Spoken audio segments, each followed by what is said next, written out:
Ter Jesus como centro das nossas vidas é nos dedicarmos a entender e conhecer mais dele, através da sua palavra e da oração. Amém? Vamos ler Salmo 119, do 9 ao 11. Outra passagem bem conhecida. Salmo 119, do 9 ao 11. Como purificará o jovem o seu caminho? Observando conforme a tua palavra. De todo o meu coração te busquei. Rapidinho aqui de novo. De todo o meu coração te busquei. Não é o coração da metade, não. Não é uma partezinha, não é só a horta. É o coração inteiro. Não me deixes desviar dos teus mandamentos. Escondi a tua palavra no meu coração, para eu não pecar contra ti. Amém. 1 minuto. Aleluia. Então aqui, outra passagem muito conhecida dos irmãos, mas muito importante para a gente também. Nós não temos intimidade com alguém que nós não conhecemos. Algumas pessoas fazem isso, mas tudo certo. Mas geralmente, a gente não vai chegar, por exemplo, lá na fila do mercado, acabou de conversar, acabou de conhecer alguém e já vai contar dos seus problemas pessoais. Geralmente você vai falar, nossa, como que o dia tá, né? Aquela conversa meio, sabe, sem sal, só para passar o tempo. Ninguém vai desabafar sobre algo pessoal no momento desse, no momento meio inoportuno. Mas, se fosse alguém que nós conhecemos de longa data, às vezes a gente não precisa nem falar, né? Só de olhar para a cara da pessoa a gente já sabe. Tá difícil, né? Tá. Não precisa de muito. Esse mesmo pensamento deve ser aplicado para a nossa vida com Cristo. Se a gente não conhece Ele, se a gente não passa tempo com Ele, se a gente não procura conhecer mais a Ele através da palavra, se a gente não conversa com Ele através da oração, a gente não tem intimidade com Ele. Ele sempre vai conhecer o que está dentro do nosso coração. Mas e a gente? A gente sabe a vontade dEle para a nossa vida? A gente conversa com Ele sobre as coisas que nós precisamos, porque mesmo que Ele saiba, tem que sair da nossa boca.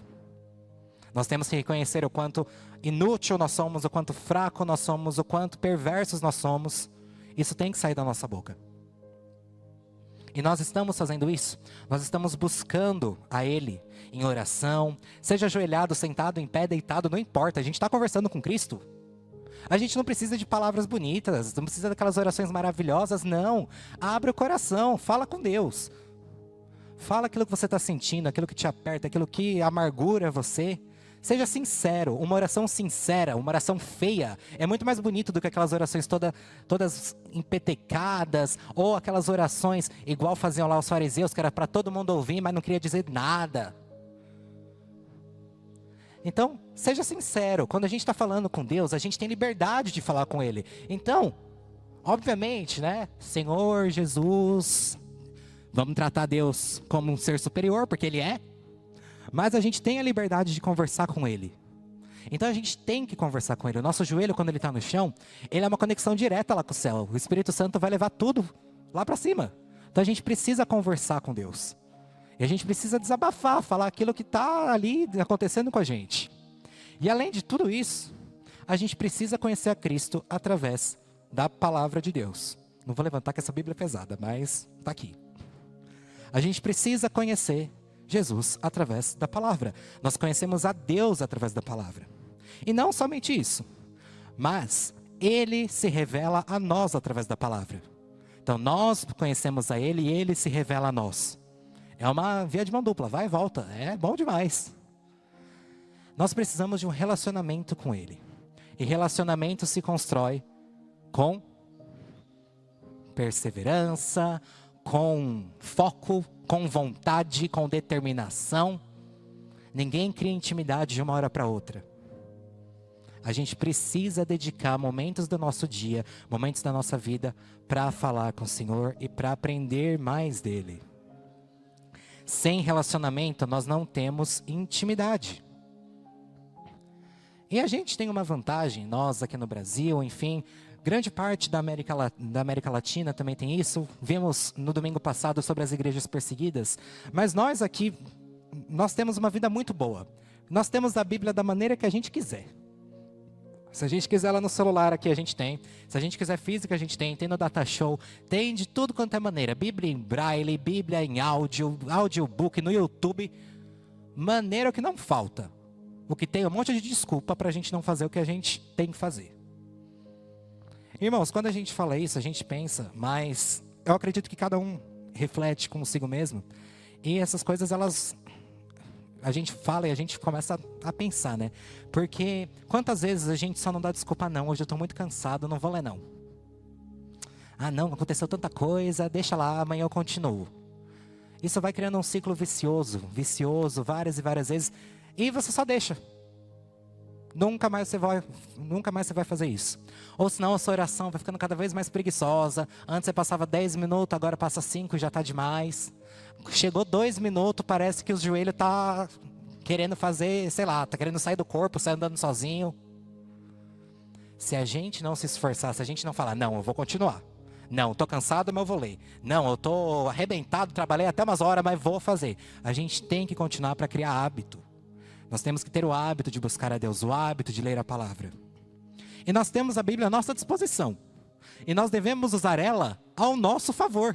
Se a gente tem a palavra de Deus revelada, por que a gente não está usando ela? A gente não precisa de mais nada, está tudo aqui, ó. A gente tem um livro, um guia de fé, que nos mostra tudo aquilo que nós precisamos saber. Por que a gente não está usando? Para ter Jesus como centro das nossas vidas, a gente precisa conhecer palavra. Até para não sermos enganados, nós temos que conhecer palavra. Irmãos, a gente está vivendo uns tempos aí que você abre o TikTok, abre o Instagram, abre o Facebook, que é pior ainda, só tem asneira. Você vê um povo falando umas coisas.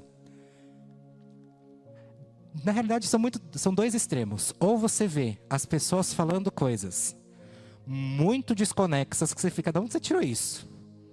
Em que momento que você parou o seu dia para pensar numa atrocidade dessa? Mas também a gente vê um outro lado, que a gente vê as pessoas com uma lábia tão boa, falando com um papo tão bom, uma coisa que você fica, mas será que eu aprendi errado? O que está acontecendo? Aí você vai, né? Vai pesquisar, sei lá, joga o versículo no Google, qualquer coisa lá. Você fala, gente... Às vezes uma palavra tirada de contexto reverte uma coisa gigantesca. Às vezes um pedaço do versículo que pega só ele, não pega o contexto dele, dá uma loucura gigantesca. Nós temos que conhecer a palavra para nos prevenir, para não cair nessas roubadas. Amém? Bora para o próximo tópico, então. Seguinte, 6º tópico. Ter Jesus como centro das nossas vidas é ser totalmente transformado por Ele. E aprender a viver não de acordo com o que nós queremos, mas sim de acordo com a vontade dEle feita em nós. Vamos ler Gálatas 2:20. Outra passagem muito conhecida. Já estou crucificado com Cristo, e vivo não mais eu, mas Cristo vive em mim. E a vida que eu agora vivo na carne, eu vivo-a na fé do Filho de Deus, o qual me amou e se entregou a si mesmo por mim. Nós estamos mortos para a nossa vida. Tudo aquilo que a gente fez no passado não deve voltar mais, porque o passado não volta. Então, se ficou para trás, deixa para trás, irmão. Dá tchau, esquece e olha para frente, pelo amor de Deus. Mas é difícil às vezes, porque nós somos de carne. A carne é fraca, com certeza, mas nós devemos persistir. E nós devemos estar vivos para uma nova vida, a vida de Cristo em nós. A partir do momento que nós nascemos novamente, nós devemos viver uma vida de acordo com a moral, com a ética e com tudo aquilo que Deus quer para nós. E aí, a gente vai lá em Gálatas 5 e Paulo está acabando a carta aos Gálatas e ele desce mais uma lenha no povo dos Gálatas. Afinal, essa carta também é só dali. O povo estava rebelde, mas também não é muito diferente de hoje, então, enfim. Ele fala lá que os irmãos devem viver andando em espírito e não na carne. O que é andar em espírito? É obedecer à vontade de Deus. Então, porém, andar em espírito e não cumprireis a concupiscência da carne. Então, as vontades da carne. Se a gente tem espírito, nós não cumpriremos a isso. E como que nós andamos em espírito? Buscando a Deus. Tendo um relacionamento com Ele. Amém? Então, nós devemos buscar a santificação. E acima de tudo, nós devemos agir como a noiva de Cristo. Nós devemos agir como separados e escolhidos. Não dá para a gente agir igual louco. Irmãos, a gente não precisa disso. A gente tem Jesus nas nossas vidas. Nós temos que agir de acordo com a vontade dele para nós. E como que a gente sabe a vontade dele para nós? Número 1, tendo ele como centro das nossas vidas. Número 2, buscando a ele em oração, na leitura da palavra, no jejum e tendo um relacionamento com ele. Novamente, sem relacionamento não há nada. Sem relacionamento não há transformação, sem relacionamento não há intimidade, sem relacionamento não há vida. Nós devemos ter um relacionamento com Deus. Amém?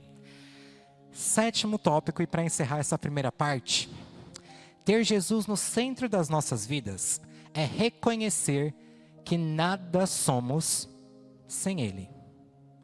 Essa parte é uma parte muito importante que resume praticamente tudo que foi falado até agora. Irmãos, eu não sou nada.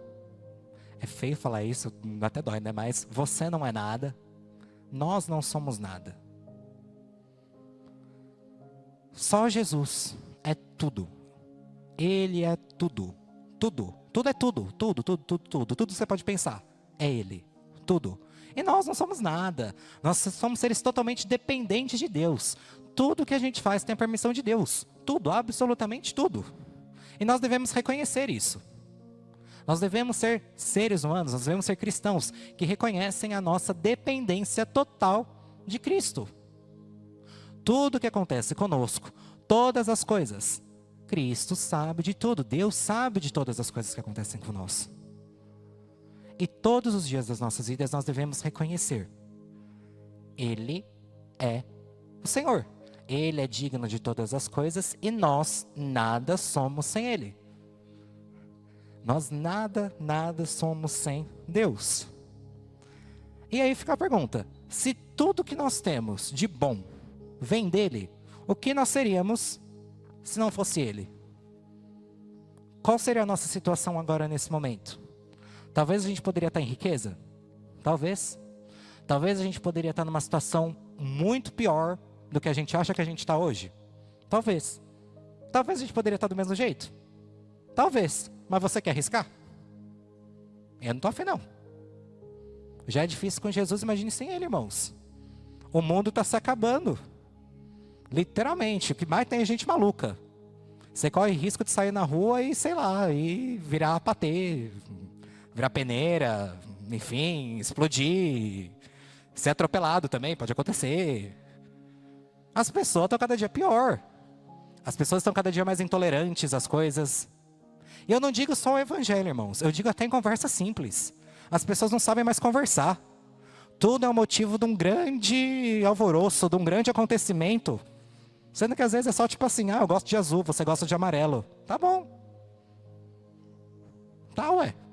Se a gente vai fazer alguma coisa junto, nós faz o verde, tá bom? Mas aí, você faz azul, eu faço amarelo e a gente vê o que acontece. A gente não precisa estar certo 100% do tempo também. Igual muitas das vezes essas questões teológicas. Se arrebata primeiro, se não arrebata primeiro, se vai, se volta, se sobe, se desce. Irmãos, eu gosto do que meu avô fala. O que eu quero é subir. Se vai vir antes, depois, não sei o que lá. Adianta a gente ficar discutindo isso? Vai mudar o fato que vai acontecer?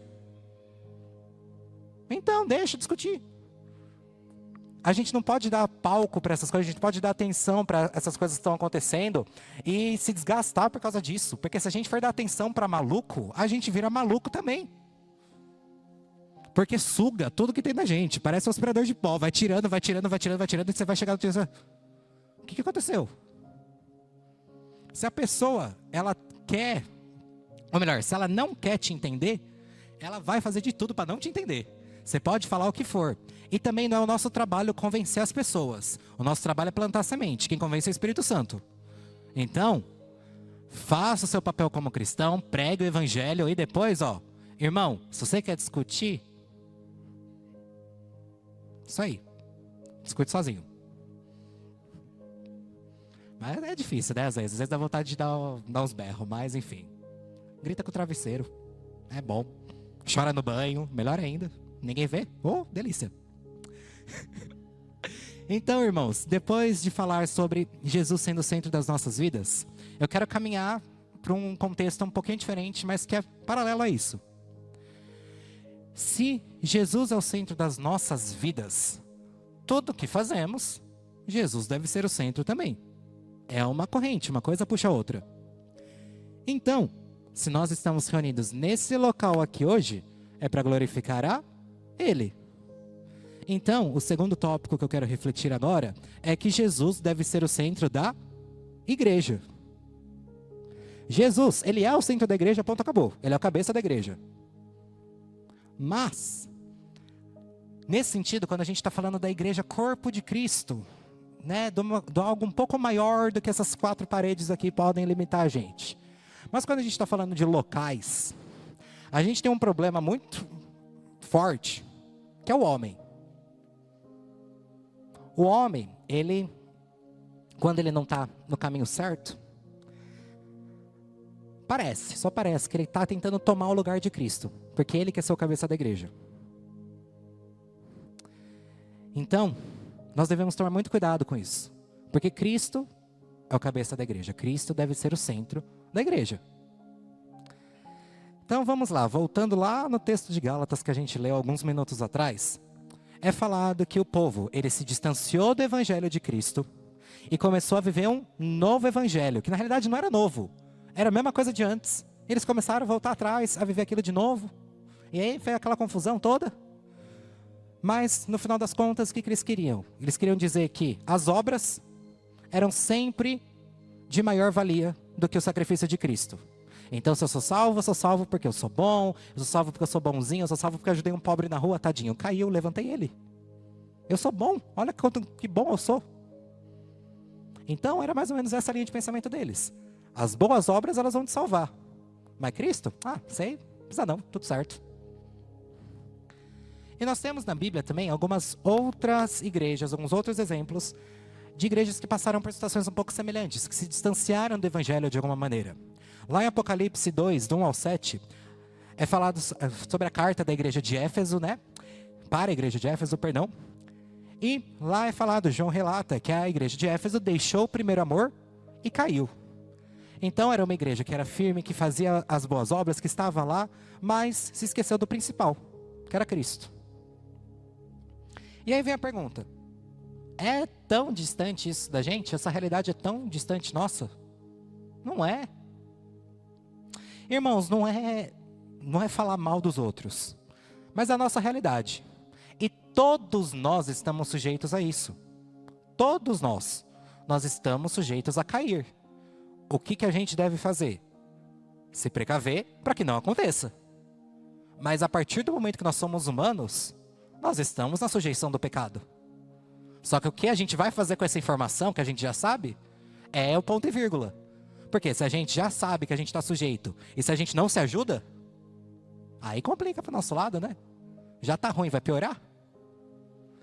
Então nós devemos refletir nesse contexto de que sem Jesus, a igreja ela perde o valor dela. Sem Cristo no meio, sem o evangelho da cruz, a igreja não serve para absolutamente nada. Então, Paulo alerta diversas vezes nas suas cartas sobre os falsos mestres, que viriam e tentariam introduzir doutrinas e outros evangelhos que não de Cristo. Mas Jesus também falou disso. Jesus fala disso algumas vezes. Mas eles sempre enfatizavam o quê? Que não há outro evangelho que senão da cruz.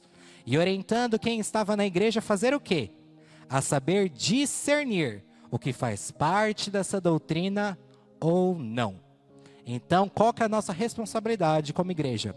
Pregar o evangelho de Cristo, saber o evangelho de Cristo, para poder discernir o evangelho de Cristo. São 3 responsabilidades nossas. Nós devemos saber o que é certo e o que é errado. E muitas das vezes a gente sabe o que é certo e o que é errado. Só que às vezes o certo não é tão certo assim, o errado não é tão errado assim, mas puxa para lá, puxa para cá, não sei o que lá. As coisas acabam se desfigurando e a gente se perde. A gente tem que ter comunhão com o Espírito Santo para que ele possa nos ajudar a discernir essas coisas. E além de tudo isso, nós sempre devemos pregar a verdade do Evangelho e jamais se distanciar dela. Muito além do que a gente fala, é muito importante o que a gente vive. Nós devemos viver a verdade do Evangelho. Nós devemos viver a vida de Cristo. Tudo aquilo que foi falado anteriormente deve ser a nossa vida diária. E não é fácil, claro que não é fácil. Mas a partir do momento que a gente se compromete a fazer isso, Ele nos ajuda a fazer essa mesma coisa.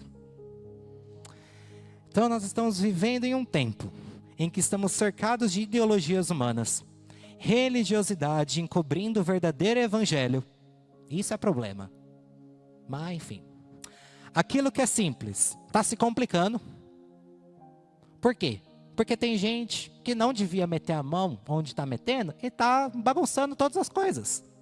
Tem gente que está bagunçando o que é simples. O Evangelho não é uma história gigantesca que você precisa ler 500 páginas, você precisa ler 2 teses de doutorado, artigo no PubMed. Não, você tem na Bíblia. É simples. Não é nada muito... Obviamente, tem suas peculiaridades. Os teólogos ficam aí há muito tempo tentando explicar para a gente umas coisas. Nas aulas tinha umas coisas, sinto muito, pastor Manuel, ainda não entendi. Espero um dia entender, mas não sei também. Tem muitas coisas, tem essas peculiaridades, enfim. Mas a real é simples. Cristo morreu por nossos pecados, nós devemos a Ele toda a devoção. Acabou. Acho que é um resumão bom aqui da ópera. Tem aquela música das crianças lá do grande, tão grande. Também é outro resumo que eu acho excelente. Quer apresentar o evangelho para alguém, mostra essa música.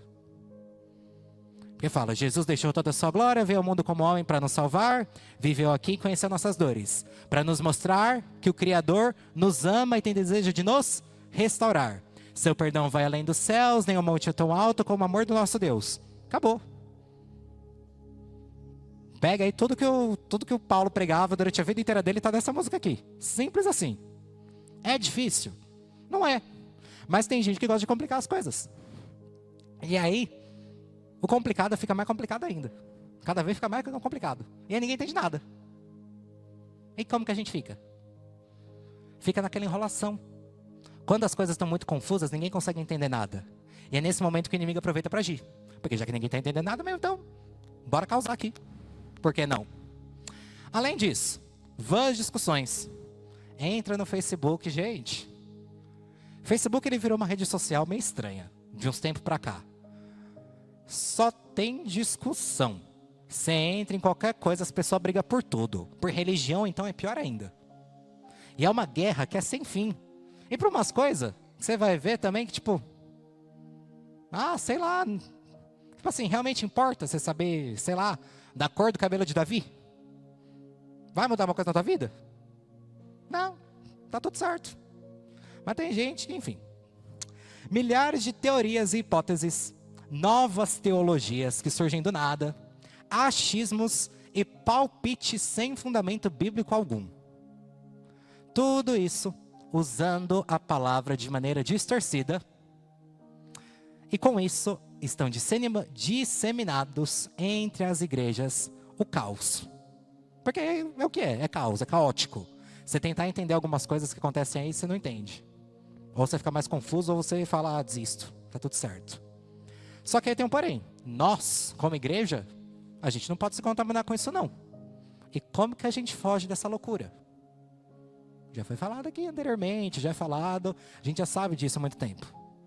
Pela leitura da palavra de Deus, pela oração. E aí, lá em 2 Timóteo 3, 14 e 15, é falado sobre exatamente isso. Que nós devemos permanecer naquilo que nós aprendemos desde a nossa meninice. Meninice aqui vamos interpretar desde quando nós nos convertemos, de quando nascemos de novo. Jesus Cristo é o único Salvador. E em nenhum outro há salvação. Somente em Jesus Cristo. Acabou. É isso que nós devemos permanecer. Então, nós como igreja, corpo de Cristo, nós temos a obrigação de preservar o quê? Uma igreja cristocêntrica. O centro da igreja é Cristo. Nós, homens, a gente não é nada. O único motivo para a nossa reunião é cultuarmos e louvarmos ao nome do Senhor nosso Deus. Portanto, o nosso culto, quando a gente se reúne, ou o nosso culto em casa, ele deve ser 100% voltado em Cristo e nada mais. E quando a gente fala de culto, duas partes muito importantes do culto vêm à mente, que é o louvor e a pregação. Falando um pouco do louvor, o louvor, ele deve ser cristocêntrico também. E como assim o louvor deve ser cristocêntrico? Atualmente, a gente tem louvor, música gospel, vamos dizer assim, que fala de tudo que você quiser. Tudo, qualquer coisa. Tem música gospel que fala de divórcio, tem música gospel que fala de bênção, das mais variadas possíveis, tem música gospel que fala de vingança, tem música gospel que fala de um monte de coisa, e é música gospel. Só que no momento que a gente está aqui no culto, no momento do louvor congregacional, ou seja, quando a gente se reúne para entoar um louvor, não tem espaço para mais nada que não seja louvando ao nome de Deus. Não tem espaço para mais nada, porque não faz sentido. Não faz sentido a gente cantar sobre o homem. Não faz sentido a gente cantar sobre coisas que podem acontecer, enfim. O louvor deve ser sobre Cristo. E aí quando a gente vai analisar os louvores que tem lá na Bíblia, todos eles têm um principal foco, que é engrandecer e exaltar a Deus pelo que Ele é e por que Ele fez. Então se a gente fosse ver lá, o cântico de Moisés quando atravessou o Mar Vermelho, os salmos e os louvores de Davi, o cântico de Ana, os louvores que estão lá relatados em Apocalipse ao redor do templo, do trono, todos eles têm essa mesma coisa em comum, engrandecendo a Deus pelos seus grandes feitos. Irmãos, você não vai chegar lá no céu e os 24 anciãos vão estar cantando, tem sabor de mel, tem sabor de mel. Vai rolar não. O louvor que está lá em cima é santo, santo, santo, Deus Todo-Poderoso, que era e há de vir. Esse é o louvor que está lá em cima. É o louvor que a gente tem que cantar aqui embaixo também. Para primeiro a gente ir se acostumando, porque quando a gente chegar lá em cima, a gente vai ouvir isso, toda hora. E glória a Deus por isso. E além disso, porque é a maior verdade que a gente pode proclamar como cristão. Então, quando a gente vai lá em Hebreus 13:15, a versão NVI dele diz assim: por meio de Jesus, portanto, ofereçamos continuamente a Deus um sacrifício de louvor, que é fruto de lábios que confessam o seu nome. Por meio de Jesus, nós vamos oferecer um sacrifício de louvor a Deus. É por meio de Jesus. Jesus é o meio, Jesus é o centro. É Ele que deve ser utilizado. Amém? Então o louvor, quando nós nos reunimos, deve ser feito para glorificar e exaltar o nome dele. Estava até falando com o meu avô hoje cedo sobre isso. Tem alguns louvores que eles fazem bem para a alma. Às vezes você está naquele momento da luta, da prova, e você ouve um louvor que tipo assim, você vai receber a bênção, enfim, não sei o que lá. É muito bom. Mas a gente tem que se moldar como igreja a glorificar o Senhor nesses momentos que nós estamos juntos. A gente tem que usar as oportunidades que nós temos, não para falar do homem, mas a gente tem que usar as oportunidades que nós temos para falar de Jesus, para louvar Ele, para engrandecer o nome dEle. Até porque, se uma pessoa que passa por aquela porta entra aqui, é bom que ela ouça um louvor que fala do nome de Jesus. Que Ele é cura, Ele é poderoso, Ele é maravilhoso, é Ele. Se tiver um louvor aqui sobre o homem, vai falar, é isso aí, o homem é bom. Eba! A gente tem que falar sobre Jesus. O nosso louvor deve ser sobre Jesus. E, seguindo o louvor, a gente tem a pregação. E a pregação deve ser cristocêntrica. E a gente vai voltar para o que Paulo falou lá no começo. Estou acabando, tá? Prometo. A gente vai voltar para o que Paulo falou lá aos Gálatas. E um grande resumo do que ele disse é o seguinte: tudo aquilo que foge do evangelho da verdade, tudo aquilo que foge do evangelho de Cristo, deve ser considerado maldição. Então, se a igreja, que se diz igreja, não está seguindo o evangelho de Cristo, não prega o evangelho de Cristo, essa igreja não é cristã. E essa igreja está em maldição, está fazendo maldição para com o nome de Deus, certo? É anátema, é maldição. E isso muitas das vezes passa meio que despercebido, mas é grave. Irmãos, é tipo assim, a palavra revelada de Deus falando, o que está fora daqui é errado.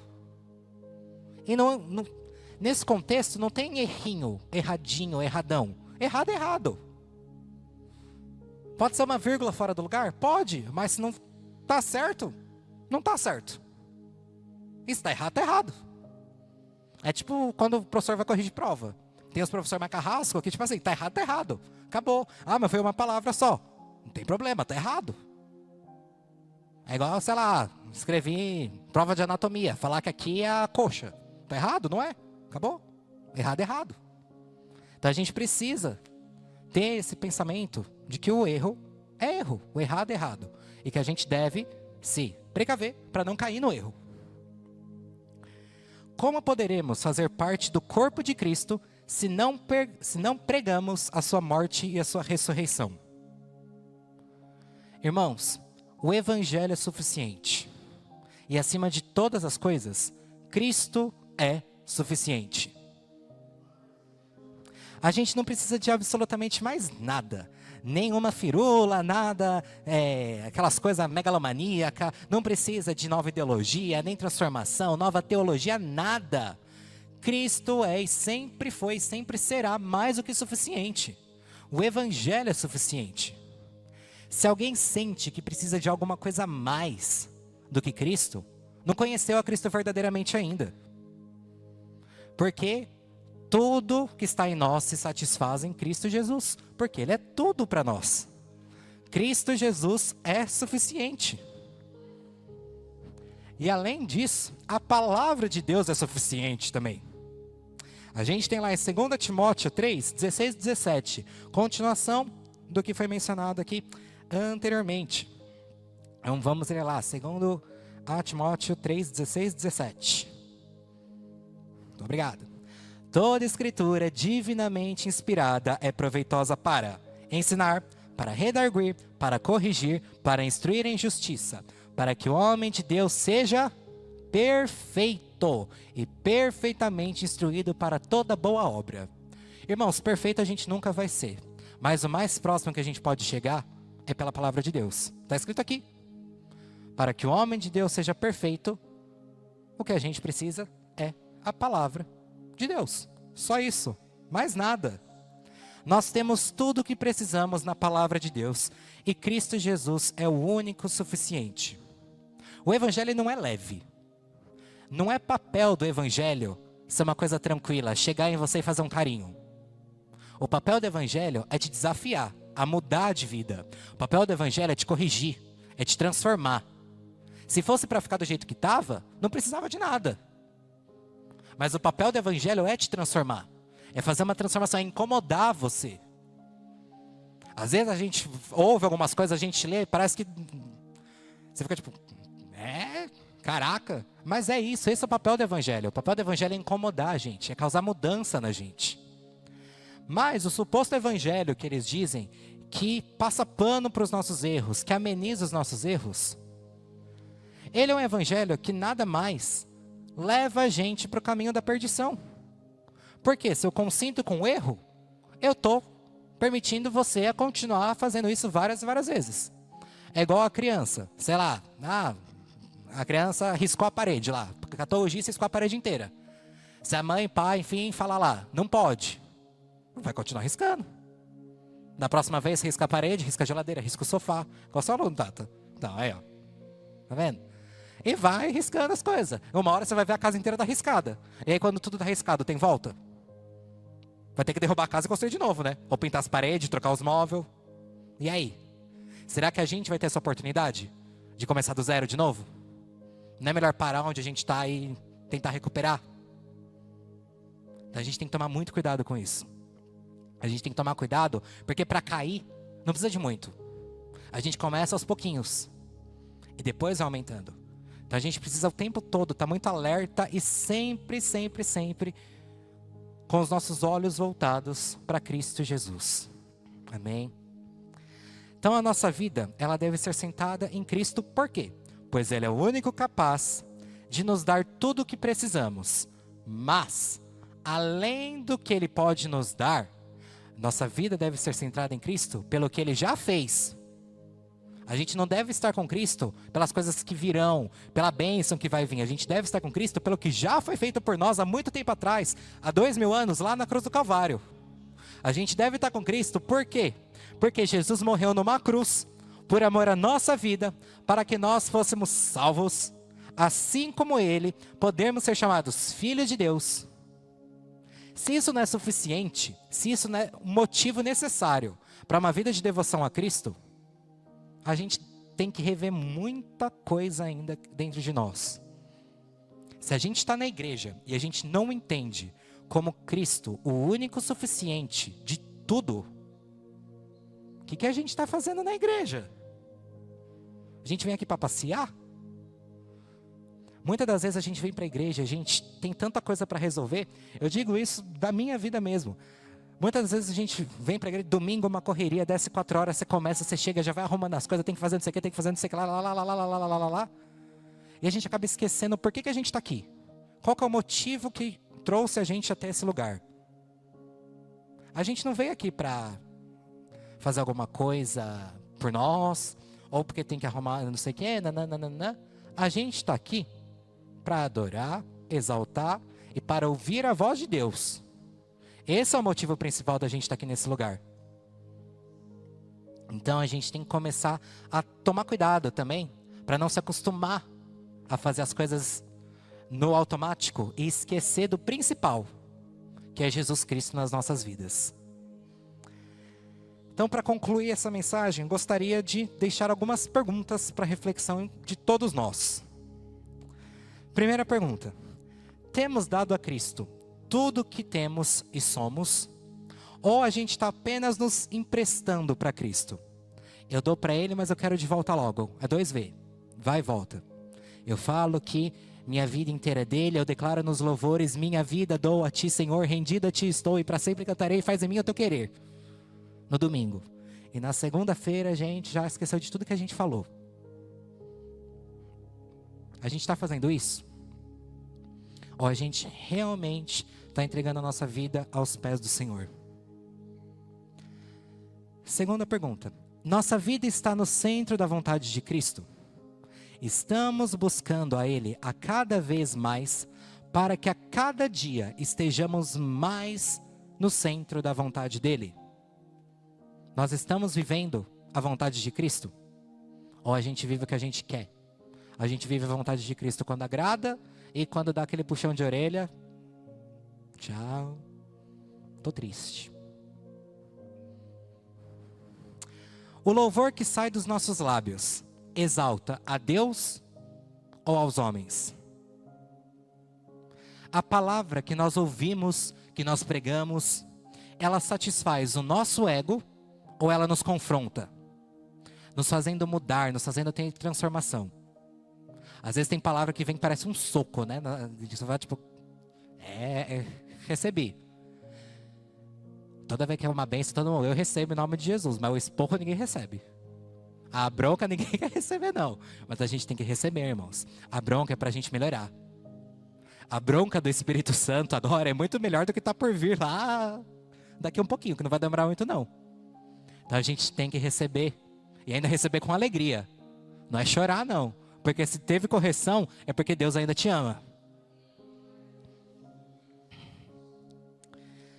Estamos dispostos a renunciar ao nosso eu, aquilo que gostamos e sentimos prazer em fazer, para viver uma vida totalmente centrada em Cristo? Nós estamos dispostos a isso realmente? A renunciar ao nosso eu? Irmãos, isso é uma reflexão que a gente tem que fazer todo dia. Eu estou me colocando à disposição para Cristo? Eu estou me colocando aos pés dele com tudo que eu tenho? Eu acho que todo mundo já sentiu aquela sensação de eu poderia fazer mais, eu queria fazer mais. A partir do momento que a gente começa a entender sobre a graça de Deus, sobre o plano perfeito dele, eu acho que essa sensação fica na gente, que tudo que a gente faz não é nada, perto do que ele fez e faz por nós. Mas ainda assim, a gente tem que fazer o nosso melhor, a gente tem que se derramar na presença do Senhor por inteiro e fazer tudo aquilo que está ao nosso alcance. Irmãos, tem coisa que não é fácil, eu sei. Todo mundo tem vida fora da igreja. Todo mundo tem uma vida fora dos compromissos, enfim, que a gente tem. Mas se a gente não consegue fazer uma coisa pequenininha, que não é para o homem, é para Deus, como que a gente, sabe? Como que a gente quer ir para o céu se a gente não quer fazer as coisas que são para a obra dele? Às vezes eu acho que, não sei, mas uma analogia, para ir para o céu também a gente tem que construir a nossa escadinha, a nossa estradinha de tijolo, sabe? Porque você salva, amém, graças a Deus. Mas a gente também tem que fazer por onde, irmãos? Não adianta só, eu fui salvo, amém, me batizei e... é isso aí, não precisa fazer mais nada. Precisa. As obras ainda são importantes. Elas não salvam, mas elas são importantes. Paulo fala isso lá para o povo de Israel. Ele fala, ainda é importante, mas não é o que te salva. Jesus Cristo salva, mas a sua boa obra é importante. Você deve continuar fazendo a obra, você deve continuar combatendo o combate. Você ainda tem que ser bom, porque a palavra manda que você seja bom. Não é porque você, eu sou bonzinho. Não, Jesus manda que você seja bom. Ele te salva. Mas fazer o trabalho, a obra de Cristo, ainda é muito importante. Sempre foi e sempre será muito importante. Amém? Então, por último, quero fazer duas coisas. Primeira, quero chamar os músicos aqui. Eu vou encerrar essa mensagem cantando louvor. Por quê? Eu acho que muitas das coisas que a gente ouve, elas são um pouco mais suaves com louvor. Elas entram na gente, a gente entende melhor as coisas quando a gente está cantando. E, antes disso, eu quero ler novamente Romanos 11:36. Romanos 11:36 diz, porque dele, e por ele, e para ele são todas as coisas. Glória, pois, a ele eternamente. Amém. Toda honra e toda glória é pertencente ao nome do Senhor. Eu quero convidar os irmãos a se colocar de pé agora.